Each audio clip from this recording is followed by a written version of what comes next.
آج ہم ایک ایسے موضوع پر بات کرنے جا رہے ہیں جس کا تعلق ہر انسان کی زندگی سے ہے، چاہے وہ امیر ہو یا غریب، جوان ہو یا بوڑھا، طاقتور ہو یا کمزور، کسی کے لیے بھی موت سے بچنے کا راستہ نہیں۔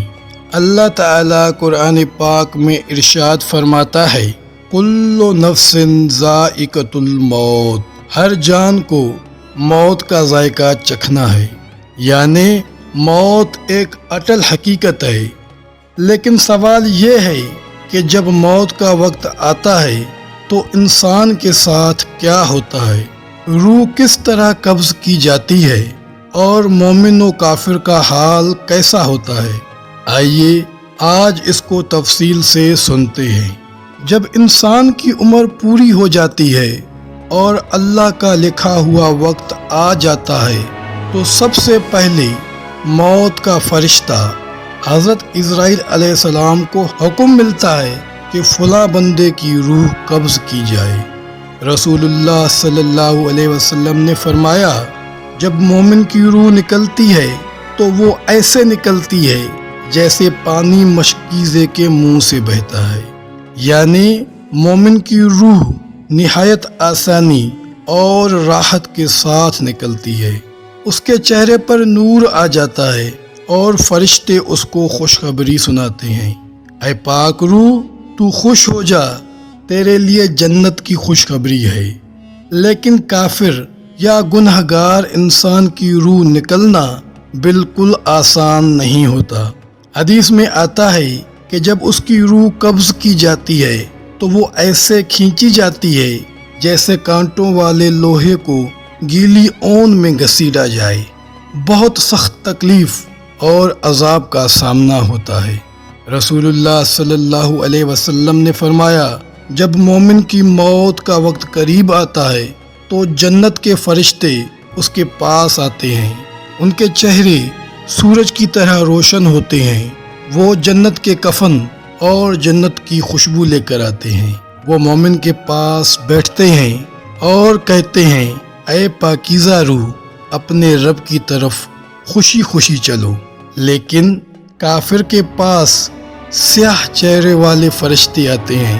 ان کے ہاتھ میں سخت کپڑا اور آگ کی بو آتی ہے۔ وہ اس کی روح کو کھینچ کر نکالتے ہیں اور وہ روح بدبودار ہو جاتی ہے۔ روح قبض کرنے کے بعد مومن کی روح کو فرشتے نہایت احترام کے ساتھ جنت کی خوشبو میں لپیٹ دیتے ہیں اور آسمان کی طرف لے جاتے ہیں۔ آسمان کے دروازے کھول دیے جاتے ہیں اور ہر آسمان کے فرشتے کہتے ہیں، یہ کون پاکیزہ روح ہے، اور اسے عزت و تکریم کے ساتھ اوپر لے جایا جاتا ہے۔ لیکن کافر کی روح کے ساتھ الٹا حال ہوتا ہے۔ جب اس کی روح آسمان کی طرف لے جائی جاتی ہے تو آسمان کا دروازہ بند کر دیا جاتا ہے اور کہا جاتا ہے، یہ بدکار روح ہے، اس کو نیچے زمین کی طرف پھینک دیا جائے۔ پھر اس کی روح کو ذلت کے ساتھ نیچے ڈال دیا جاتا ہے۔ مومن جب موت کے وقت فرشتوں کو دیکھتا ہے تو اس کے دل کو سکون ملتا ہے۔ اسے احساس ہوتا ہے کہ اب دنیا کی تکلیفیں ختم اور جنت کی راحتیں شروع۔ اللہ تعالیٰ فرماتا ہے، یقیناً وہ لوگ جنہوں نے کہا ہمارا رب اللہ ہے اور اس پر ڈٹے رہے، ان پر فرشتے نازل ہوتے ہیں کہ ڈرو نہیں اور غم نہ کرو اور خوش ہو جاؤ جنت کی خوشخبری سے جس کا تم سے وعدہ کیا گیا۔ لیکن کافر اور گنہگار موت کے وقت حسرت و ندامت میں مبتلا ہو جاتا ہے۔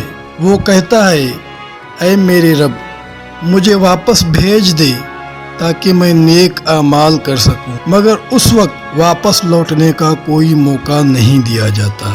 موت کا لمحہ ہی اصل امتحان ہے۔ بعض لوگوں کے لیے موت آسان کر دی جاتی ہے جیسے مومن کے لیے، اور بعض کے لیے موت سخت کر دی جاتی ہے۔ صحابہ کرام رضی اللہ عنہم فرماتے ہیں کہ ہم نے کئی لوگوں کو موت کے وقت دیکھا کہ کوئی مسکرا رہا تھا اور کوئی تکلیف میں کرا رہا تھا، یہ سب انسان کے اعمال کا نتیجہ ہے۔ میرے پیارے بھائیوں اور بہنوں، موت ایک حقیقت ہے جو ہر انسان کو آ کر رہے گی۔ اصل کامیابی یہ ہے کہ ہم اپنی زندگی کو قرآن و سنت کے مطابق گزاریں تاکہ موت کے وقت ہمارے ساتھ فرشتے خوشخبری لے کر آئیں، نہ کہ عذاب۔ اللہ تعالی ہمیں ایمان کے ساتھ دنیا سے جانے کی توفیق عطا فرمائے، آمین۔